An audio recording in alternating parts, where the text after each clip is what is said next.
So hey guys, good morning. আজ চলে এসেছি তোমার সাথে একটা নতুন ভ্লগ নিয়ে। এটা আমার জীবনের একটা নতুন এক্সপিরিয়েন্স। সেটা হচ্ছে আমার কলেজের প্রথম দিন। সকাল সকাল রেডি হয়ে খুব এক্সাইটেড হয়ে চলে গেছি কলেজের উদ্দেশ্যে। প্রথমে এখান থেকে ট্রেনে করে শিয়ালদা, দেন শিয়ালদা থেকে আবার বাসে করে যেতে হয়েছিল। যদিও ট্রেনে প্রথমে প্রচণ্ড ভিড় ছিল, কিন্তু দমদমের পর বসার জায়গা পেয়ে গেছিলাম।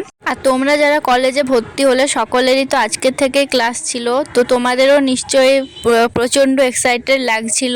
আর আমি যে কলেজে ভর্তি হয়েছি সেখানে আমার কোনো পরিচিত কেউ ছিল না, আমি একদম একা। তাই প্রচণ্ড টেনশনও হচ্ছিল কি প্রথম দিন গিয়ে কীরকম হবে, কার সাথে পরিচয় ছিল না।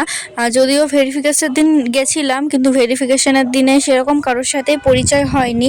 তাই সেটাই ভাবছিলাম যে আজকে কি হয়। তো যদিও আজকের দিনটা আমার ভালোই কেটেছে, সকলের সাথে মোটামুটি পরিচয় হয়েছে। কলেজটা আমার খুবই ভালো লেগেছে, দেখো তোমাদের সাথে একটু শেয়ার করছি। আর আজকে বেসিক্যালি পরিচয় পর্বই হয়েছে, সেরকম ক্লাস হয়নি। 3:30 অবধি ছিলাম, তারপর বাড়ি চলে এসেছি। দেখা হচ্ছে নতুন